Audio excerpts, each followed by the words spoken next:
दोस्तों, ये चमत्कारिक घटना अलवर राजस्थान की है, जहाँ पर आज गुरुजी के दिव्य प्रवचन चल रहे थे। वहीं पर की आज की ये घटना है। दोस्तों, बहुत ही गरीब परिवार था। परिवार में माता पिता और उनका इकलौता लड़का था।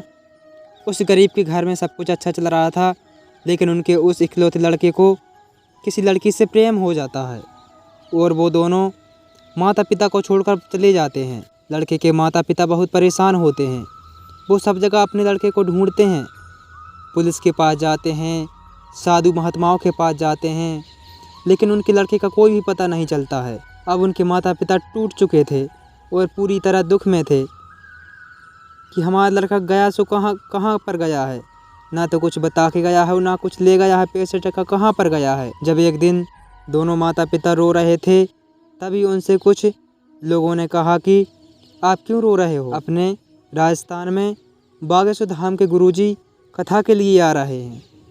वहाँ तो साक्षात बालाजी विराजमान हैं। हम उनकी कथा में चलते हैं, हमको कोई ना कोई समाधान ज़रूर मिलेगा।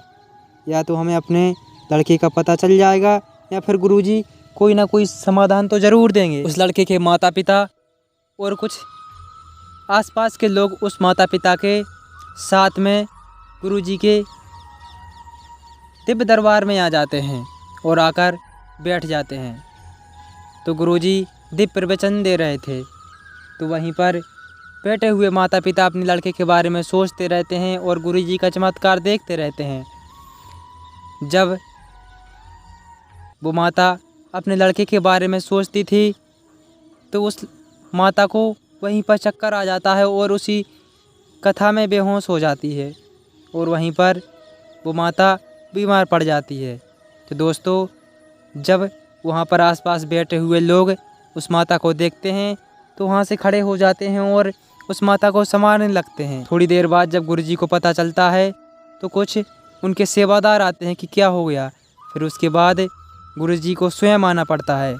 चारों तरफ अफरा तफरी का माहौल मच जाता है और जितनी भी पुलिस वहाँ पर थी, सारी पुलिस गुरुजी के पास आ जाती है। गुरुजी धीरे धीरे उस माता की ओर चलते हैं और उस माता के पास पहुँच जाते हैं। माता के पास जब गुरुजी बैठ जाते हैं, बीमार माता के पास जब गुरुजी बैठते हैं तो थोड़ी भभूति उस माता के सर पर और थोड़ी देर बाद माता को होश आ जाता है और माता बैठ जाती है। फिर गुरुजी वापस अपने आसन पर चले जाते हैं और फिर उस माता की अर्जी लगाई जाती है।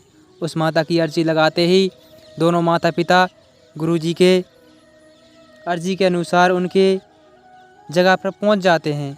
तो दोस्तों, फिर गुरुजी पूछते हैं, क्या परेशानी है आपको, क्या तकलीफ़ है? आपने बालाजी की इतनी भक्ति की है कि आज बालाजी ने आपको अर्जी लगा ही दी आपकी। गुरुजी, हम बहुत आशा से आए हैं, हम लोगों को बहुत ज़्यादा तकलीफ़ है। हमारा एक ही लड़का था जो कि पता नहीं गुमशुदा हो चुका है, कहाँ गया कहाँ नहीं गया। हम लोग बहुत परेशान हैं, ना कुछ लेके गया है ना कुछ। गुरुजी, हम लोग बहुत ज़्यादा परेशान हैं।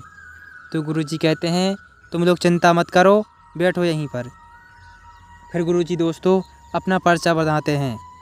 गुरुजी कहते हैं कि वो लड़का आपका ऐसे भगा नहीं है, वो लड़का लवेरिया था आपका और एक लड़की के साथ गया है। वो अभी मुंबई के सेक्टर नंबर 3 में काम कर रहा है और तुम चिंता मत करो, 2 दिन में घर पर आ जाएगा। तो दोस्तों, ये सुनकर माता पिता गुरुजी के चरणों में गिर जाते हैं और प्रणाम करने लगते हैं गुरुजी का। तो गुरुजी कहते हैं कि मेरे प्रणाम मत करिए, आप बालाजी की करिए। आप तो मेरे माता के पिता के समान हो, आप मेरे चरण मत छूजिए। तो दोस्तों, गुरुजी कहते हैं कि जैसे ही आपका बालक 2 दिन में आ जाता है तो उसको हमारे धाम पर ज़रूर ले आना। हम उसको समझाएंगे और उसके लवेरिया जो भी है उसकी लवेरिया भी उतार देंगे। तो दोस्तों, माता पिता चले जाते हैं और 2 दिन के बाद जब देखते हैं तो सुबह से कोई गेट का दरवाज़ा खटखटाता है। तो माता जब खोलती है दरवाज़ा तो उनका लड़का और वो लड़की बाहर खड़े होते हैं। जब वो लड़का लड़की अंदर आ जाते हैं तो फिर माता पिता उसको बिठा लेते हैं। दोस्तों, इसका पार्ट नंबर 2 देखने के लिए हमारे चैनल को सब्सक्राइब ज़रूर करें। अगर आप लोग बागेश्वर धाम से नहीं जुड़े हुए हैं तो आप लोग बागेश्वर धाम से जुड़ सकते हो इस चैनल को सब्सक्राइब करके।